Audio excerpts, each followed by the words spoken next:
Ladies and gentlemen, I once again welcome you to another exciting edition of Sports Fila's Daily Update. This is the first video I'm shooting after the Super Eagles of Nigeria drew with the Warriors of Zimbabwe at the Gosrio Akpabio Stadium. And I know that most of the people in the Nigerian football community, as it stands now, their hopes for the 2026 World Cup qualification are lost. But I'm here to motivate you, and my source of encouragement is coming from the book of Galatians chapter 6, verse 9. It says, "Let us not be weary in doing good, for at the appropriate or the proper time, we will reap a harvest if we do not give up." So we shouldn't give up in supporting the Super Eagles of Nigeria. I know we can make it to the 2026 World Cup tournament, which will be hosted by the United States of America, Canada, and Mexico. On this note, I'll be talking extensively from the camp of the Super Eagles of Nigeria. Three things that I learned from their matches against the Amavubi of Rwanda and the Warriors of Zimbabwe, and also from the camp of Nigeria National Under-20 boys, the Flying Eagles. But before I proceed with the details of this update, if you are new on this platform, what you can do to support the platform is to please subscribe to the channel. After that, hit on the post notification bell for more updates. Don't forget to please like this video and share to other social media platforms. My name is Solomon Kwadwo Asante, your only nomenclature with the engineer's philosophy in sports. The Ghanaian who has declared his support for the Super Eagles of Nigeria ahead of their 2025 AFCON tournament in Morocco. I have been given a Nigerian name on this platform, and the name is Solomon Chukwu Emeka. Do also leave your decent comments in the comment box for special shoutouts. Ladies and gentlemen, let's plunge into the intricacies of the stories. And starting with is Nigeria's national under-20 boys, the Flying Eagles. They are gearing up for their 2025 under-20 AFCON tournament in Ivory Coast, which is slated to take place from the 26th of April to the 18th of May 2025. And from the unfortunate news coming in is that the host, Ivory Coast, has withdrawn from hosting the 2025 under-20 AFCON tournament, prompting the Confederation of African Football to select new country. And from grievance sources on Sports Fila, CAF is discussing with Egypt as to whether they can host the 2025 under-20 AFCON tournament or not. So that is the latest coming in from the camp of the Flying Eagles of Nigeria, Coach Ali Yusuberu and his boys. But we are hoping for the boys that as they are gearing up, their preparation will not be distracted, but they will keep on fighting hard in order to perform or do better in the 2025 under-20 AFCON tournament. Let me move on from the camp of the Nigerian Flying Eagles to the camp of the senior national team, the Super Eagles of Nigeria. And you all know what has happened. I'm not here to just give you the breakdown of what happened, but just to encourage us, motivate us, that is the Nigerian football community, just keep it locked, supporting the Super Eagles. We know that we can still do it. This is the world of football. In the world of football, you have to understand that anything can happen. We know we have the stars, but definitely at times there will be some sinusoidal directions that you pass before you get to the right path. And on this note, you should also note that the Super Eagles of Nigeria will take on their longtime rivals, the Black Stars of Ghana, in a Four Nations tournament, which is slated to take place in England. But for now, we don't know the dates, but we know that the dates as for the international break in June is from the 2nd to the 10th of June 2025. So definitely, this Four Nations tournament will take place from the 2nd to the 10th of June 2025. It's Nigeria, the Black Stars of Ghana, Jamaica, and the Three Lions of England. So these are the four countries competing in the Four Nations tournament, which is said to be hosted by England. So that is the latest coming in. Super Eagles versus the Black Stars of Ghana. I'll be supporting all, don't worry. I know the love I have for the Super Eagles and the love I have for my motherland, the Black Stars of Ghana. So don't worry. Anything that happens here, we just keep it in the professional way. Professionalism is a pace that we keep it on this platform. So don't worry, I will give you up to speed content on the platform. Now to our matches that we played against the Amavubi of Rwanda and the Warriors of Zimbabwe. I know a lot of people are perplexed. They don't even know what happened. Like, how? Why? How can the Super Eagles of Nigeria defeat the Amavubi of Rwanda in Rwanda, Kigali? They will come back to their home grounds, their very own Gosrio Akpabio Stadium, and draw with the Warriors of Zimbabwe. You can't fathom, but as it has happened, we have to talk about.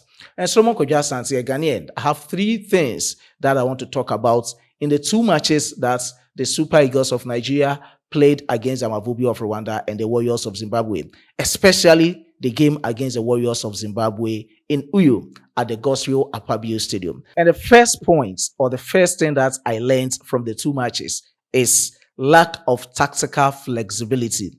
Eric Sekuchel didn't make the effective changes when things weren't working for the Super Eagles of Nigeria. And I know you will resonate that it got to a time that the Super Eagles of Nigeria needed quick movement and better transitions up front. But you could see that the approach was very predictable for Eric Sekuchel, but he didn't do anything about this. Looking at the wings, looking at the midfield, the defense and everything was in that kind of jeopardized way against the Warriors of Zimbabwe, especially in the second half.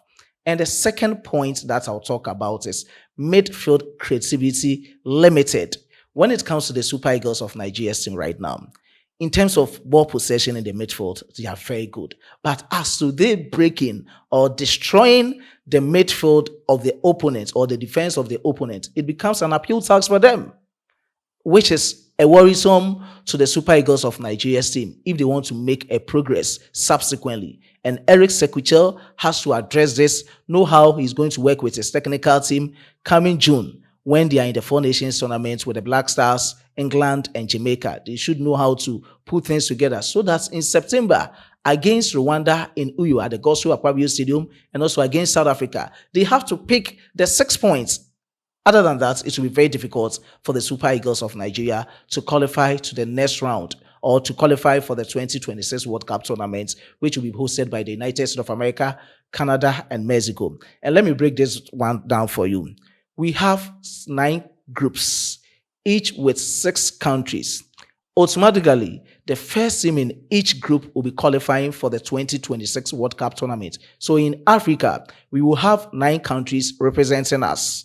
But this is a good news for the best second place teams. They are going to select 4 of the best second place teams in the various groups to compete at CAF level, that is the CAF playoffs. If you're able to top those matches that they will be playing, what you have to do is to qualify for the intercontinental playoffs. So when you get your ticket from the intercontinental playoffs, definitely you've gotten the chance to be part of the 2026 World Cup tournament. But looking at this path, it's kind of zigzag direction, sinusoidal, moving up and down for you to get to the 2026 World Cup tournament. It's going to be very difficult. That is why we are urging the Super Eagles of Nigeria. We know we have the stars and they have to deliver for us to be very happy because we are all down. How can you even draw with the Warriors of Zimbabwe at the Gosrio Akpabio Stadium after taking a lead by Victor Osimhen? And that is quite unfortunate for the Super Eagles of Nigeria. And my last point is serious concerns of the 2026 World Cup qualification. They have to improve drastically. This is the time that they have to do everything best. Let's look at the table of the 2026 World Cup qualifiers where the Super Eagles of Nigeria finds itself. That is Group C. For now, we have South Africa leading the table with 13 points. Rwanda second with 8 points. Benin third with 8 points. Nigeria fourth with 7 points. Lesotho with 6 points. And Zimbabwe, who is the last in the group, sixth with 4 points. So definitely South Africa, the leaders, is now leading Nigeria by 6 points. That is 2 matches win. Nigeria has to go in for 2 matches win, with South Africa being defeated in their 2 matches. So when they are being defeated in their 2 matches, they are going to get the same 13 points. But when Nigeria are being up in their 2 matches, getting all the 6 maximum points, which might be very difficult. So what they have to put it in their head now is they are going all out against South Africa, especially to get a victory against them in South Africa and also do the justice to the Rwandan boys in Gosrio Akpabio Stadium. So that is what they can do in order to at least get the hopes that for now they can make it to the 2026 World Cup tournament. Because they started with first 4 matches where we thought that their hopes were being started. But later they came in and they roared to life. But you could see that things are still hanging that the Super Eagles can make it to the 2026 World Cup tournament. So that is the latest coming in from the camp of the Super Eagles of Nigeria. They have to defy all the odds to make it to the 2026 World Cup tournament. And I know definitely they can do it. They have 4 matches to play and they have to do it. And the next international break for the 2026 World Cup qualifiers to proceed will be in September. Nigeria will be hosting Rwanda at the Gosrio Aquabio Stadium, and also will be traveling to face the Bafana of South Africa. And I know the boys can do it. They should work on themselves. They should motivate themselves. They should do what they can do to make the populace, the Nigerian populace, happy, because looking at the Nigerian football community, a lot of people, and I know that any cherished viewer from Nigeria watching me on Sports Fila will just resonate with me that yes, they don't have any other country to support than the Super Eagles of Nigeria. So they just need all the energy, kind of hopes from the boys, and the boys have to deliver. And that is it. I'm going to end here with my presentation. Subsequently, have a lot to talk about. I was being supported by my hardworking chief editor, Emmanuel Kwame Asiedu, and my amazing graphic designer, Dominic. In my next video, I'm going to give you shout outs. Ladies and gentlemen, I'm out.